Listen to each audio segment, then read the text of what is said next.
Tapi menurut saya ini lebih dari sekedar M4. Ini mengandung mikroorganisme yang jumlahnya bisa belasan bahkan puluhan. Saya kira teman-teman rugi jika tidak mengikuti dari tahap pertama sampai tahap keempat.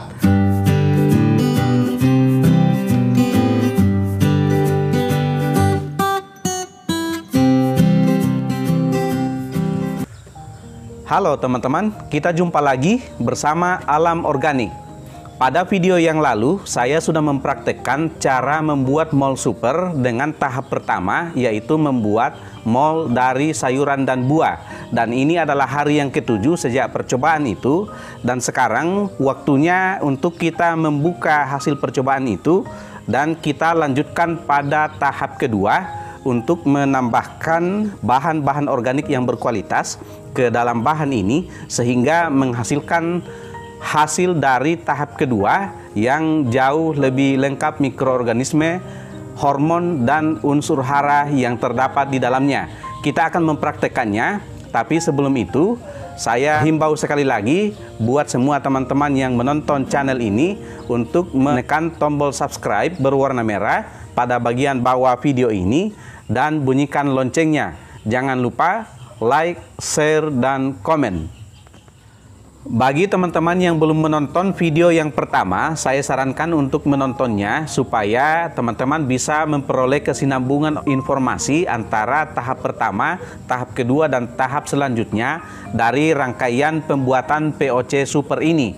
Meskipun pada tahap pertama saya beri judul Mol Super, tapi sesungguhnya ini akan menjadi gabungan dari berbagai jenis POC, mol, dan ZPT yang pernah saya buat. Sehingga ini akan menjadi sebuah bahan organik super yang memang namanya masih akan saya cari formula yang terbaik supaya bisa menjadi atau bisa mewakili dari semua bahan organik yang akan terdapat di dalam POC atau mol super ini. Silakan bagi teman-teman yang akan menonton untuk membuka tautan atau link yang saya cantumkan pada kolom deskripsi di bawah. Nah, sekarang kita akan buka apa yang sudah kita buat 7 hari yang lalu. Kita akan buka dan kita akan lihat seperti apa hasilnya.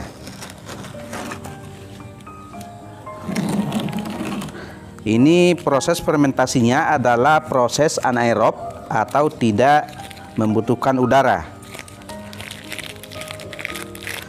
Kita buka. Nah, ini dia teman-teman, bisa lihat. Ini sudah dipenuhi dengan jamur berwarna putih dan ini adalah jamur Aspergillus yang merupakan salah satu jenis jamur yang diproduksi dari mol sayuran dan buah ini, dan baunya khas, bau fermentasi atau bau seperti tape, bau asam, dan ini menandakan bahwa percobaan kita untuk tahap pertama ini sudah berhasil. Nah, kita akan saring bahan ini untuk menghasilkan cairan yang akan kita lanjutkan atau kita jadikan bahan utama pada pembuatan tahap yang kedua. Ini akan kita saring.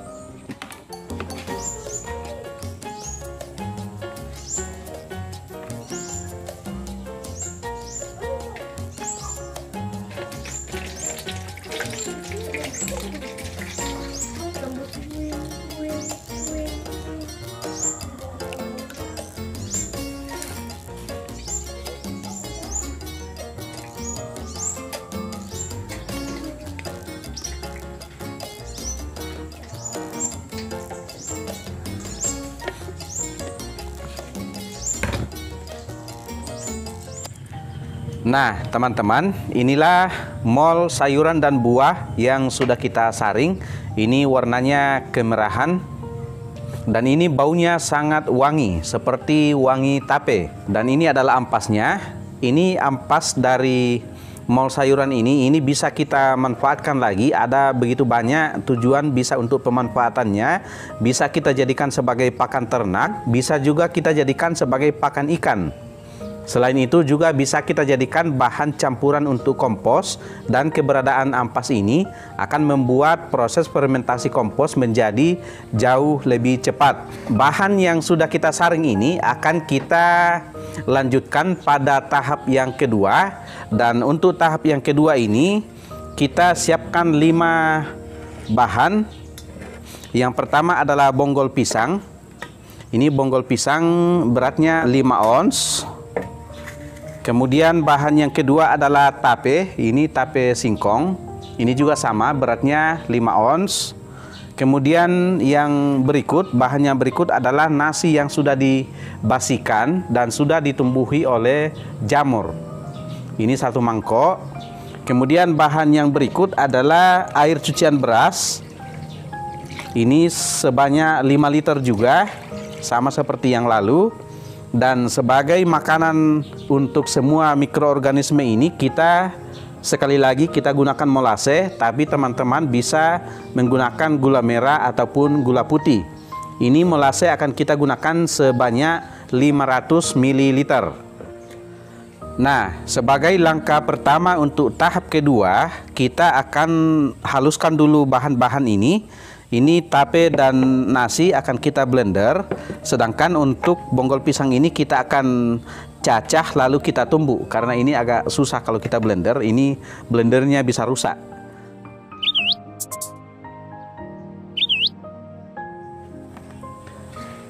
Nah, teman-teman, ini ketiga bahannya sudah kita haluskan. Untuk bonggol pisang ini kita cincang lalu kita tumbuk. Kemudian ini adalah tape singkong, ini sudah kita blender juga. Dan ini adalah nasi basi. Nasi basinya sudah kita blender juga. Kemudian ini air beras dan ini adalah molase. Langkah berikutnya adalah kita akan gunakan kembali wadah yang kita gunakan tadi untuk menampung semua bahan ini. Pertama, kita akan kembalikan mol sayuran dan buah yang sudah kita saring. Kita kembalikan ke dalam ember ini.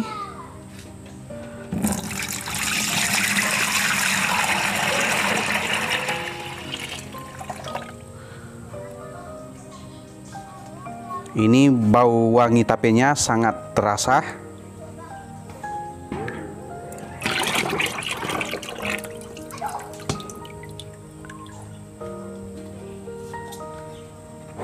Dan selanjutnya kita akan masukkan bahan-bahan organik yang sudah kita siapkan. Ini bonggol pisang kita masukkan.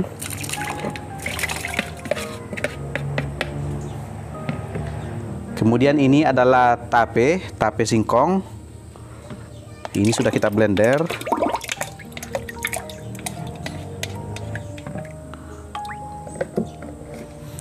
Selanjutnya kita masukkan nasi basi yang juga sudah di blender.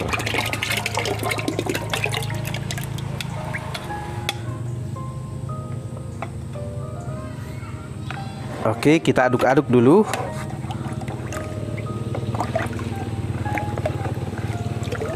Sampai semuanya merata.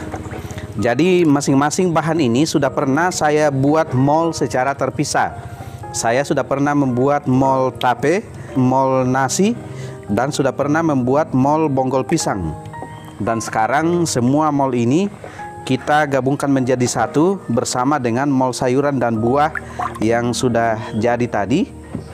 Sehingga ini betul-betul merupakan bahan organik yang super komplit. Kemudian kita masukkan air cucian beras sebanyak 5 liter.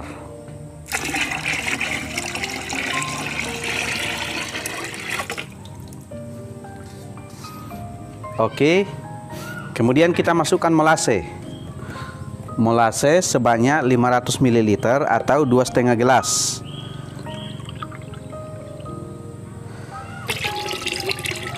Satu, dua, tiga. Kemudian kita aduk-aduk kembali sampai merata.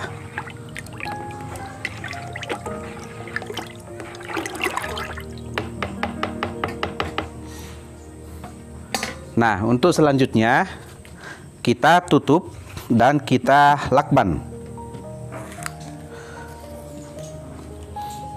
Ini lakban hitam kita sudah habis, sehingga kita menggunakan lakban plastik.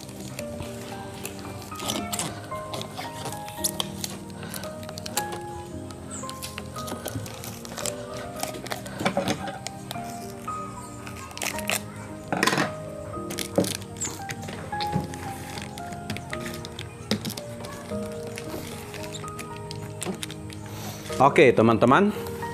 Ini sudah selesai tahap pembuatan mol super atau pupuk organik super ini. Untuk tahap kedua kita sudah menyelesaikannya, dan selanjutnya apa yang sudah kita buat ini akan kita simpan untuk menjalani proses fermentasi selama 7 hari berikutnya. Dan setelah itu kita akan kembali saring dan siap untuk membuat tahap yang ketiga dengan tambahan bahan organik lain agar semakin lengkap apa yang menjadi kandungan dari pupuk cair atau mol yang kita buat ini. Teman-teman, ada yang mengatakan bahwa ini mungkin bagian dari cara membuat EM4 dengan berbagai tahapan. Tapi menurut saya ini lebih dari sekedar EM4, karena ini mengandung mikroorganisme yang jumlahnya bisa belasan bahkan puluhan. Selain itu juga mengandung hormon-hormon pertumbuhan dan unsur hara yang dibutuhkan oleh tanaman. Sehingga bahan yang kita buat ini betul-betul komplit, dan saya kira teman-teman rugi jika tidak mengikuti proses pembuatan mol atau pupuk super ini dari tahap pertama sampai tahap keempat. Oleh karena itu saya sarankan teman-teman untuk selalu mengikutinya. Bagi yang belum menonton video pertama, tahap pertama dari pembuatan ini, saya sarankan sekali lagi untuk klik tautan yang saya cantumkan pada kolom deskripsi di bawah untuk menonton agar terjadi kesinambungan pemahaman mulai dari tahap pertama, tahap kedua, dan seterusnya. Mumpung ini masih tahap kedua, karena masih ada 2 tahapan lagi yang akan kita lewati untuk bisa menghasilkan bahan organik pamungkas yang betul-betul nantinya akan menjadi bahan super, entah itu pupuk, entah itu mol, yang akan sangat berguna untuk kita aplikasikan dalam dunia pertanian. Nah, demikianlah teman-teman informasi yang dapat saya sampaikan ini. Semoga bermanfaat untuk teman-teman semua. Salam organik.